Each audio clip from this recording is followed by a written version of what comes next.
a game or two which sort of stands out? Van previously talked about the come from behind against the Oilers. Is that the game that sticks out for you as well? Yeah, there's some games that do stick out.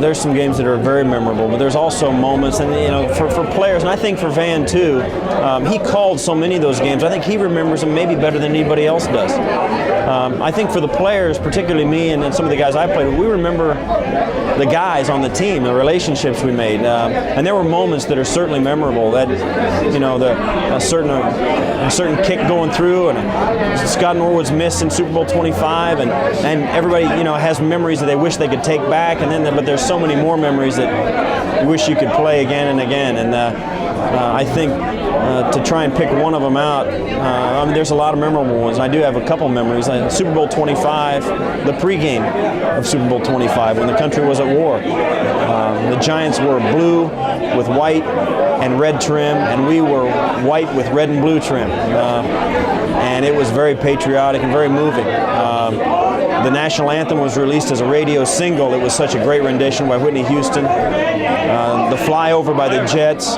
were great, and then they were followed by a gunship, a helicopter gunship.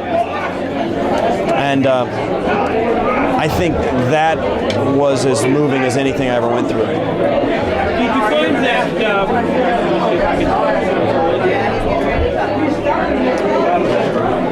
that there are personalities? We read about the Kellys, the Thomases, and of course that's the Taskers, the superstars of that period. But was there a personality or two on the team that sort of maybe hasn't been recognized?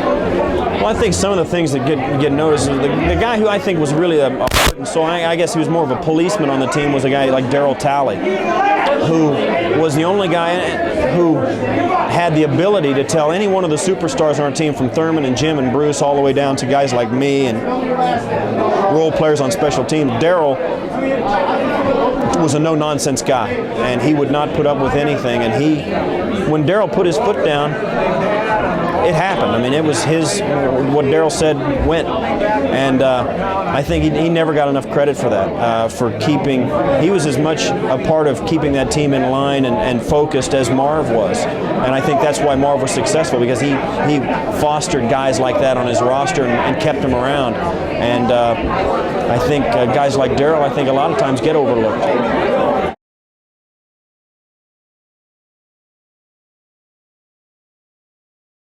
Who's next?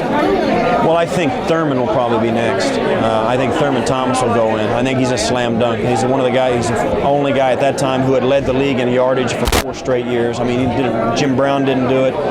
Gale Sayers didn't do it. I mean, Thurman did it. And Thurman was a workhorse. He was tough. He showed up every game. And he was a big player in big games. I don't know if I can pay a guy more compliment than that. Is there a place for a special teams guy in the Hall of Fame? Yeah, I don't know. I don't think so. It's hard for me to say that yes to that, because it's not about being a special teams player or linebacker or quarterback. The Hall of Fame is for the best players, and they're for players who made a difference, players who changed perhaps the game in some way, shape, or form, or perhaps made people sit up and recognize a player at that position a bit more, or was a difference maker on a good team or a bad team.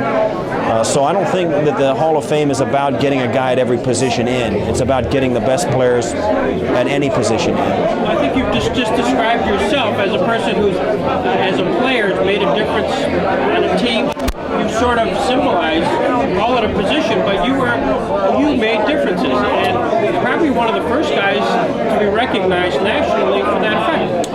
Well, there are others. There are other guys who have been recognized at it and worthy of it. But it's not for me to say. Of course, it's fun to talk about the Hall of Fame. I mean, every kid who ever strapped on a helmet would love to talk about being in the Hall of Fame. But I really don't enjoy talking about it that much, because I'm very uncomfortable trying to sell myself as a Hall of Famer. It just doesn't sit well with me. And it's fun. I'm flattered when it's mentioned, but I don't think it's for me to try and mount a campaign for long-lost special teams players. You're so darn young looking. You look like you should be strapping on a helmet helmet. I'm 63 on Thursday. Yeah. Do you miss it? I mean, do you miss the No, I don't. I don't miss. I miss playing well, yeah, I guess. But the team I was on doesn't exist anymore. Now, the Bills are still there, but it's their team now. It's different guys. It's different leaders. It's different players. The team I was on is not there, so I don't miss. I miss that team, but that's a team that I can't go back to. And I think a lot of the guys feel the same way. I miss playing. I miss being a great player at times. When the time, there's certain special moments when I was maybe great. But I can't do that anymore, so I really don't miss it that much. What's next for you? If you look down the road 5 years from now, from a broadcasting perspective, Well, that's what I hope to be doing. I like doing NFL games for CBS, and that's what I want to do. It's the job I wanted to do ever since I was a freshman in college. I mean, before I ever thought I'd be playing professional football, I wanted to be on the air as a broadcaster, and actually playing in the NFL helped me get to the point where I thought I was going to get all along. I took that side route into the NFL for 13 years, but I hope to be doing the same thing I'm doing now, maybe, perhaps even at a higher level, maybe getting better games or some playoff games or something like that. But I love doing what I'm doing. I work hard to be good at it, and hopefully I'll be able to persevere. You get critiqued at the end of a week. Does somebody? Yeah, me. Yeah. I critique myself. Yeah. But nobody from CBS calls and says, here are the miscues or anything like that? No, if you only if you make a glaring mistake will it be mentioned. Only if you make a mistake that you already realize that they'll say something, and then they won't crack down on you too hard. They know. I mean, they realize you're a professional and you're trying to do your best, and they realize that there are reasons for some things happening. But no, only if there's a grave mistake or an error, you'll hear about it. Otherwise, it's okay. Keep on keeping on. Who do you enjoy working with?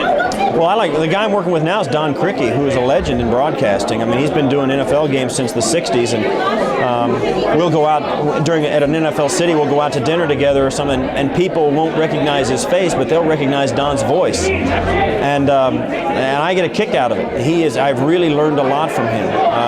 He is an absolute professional.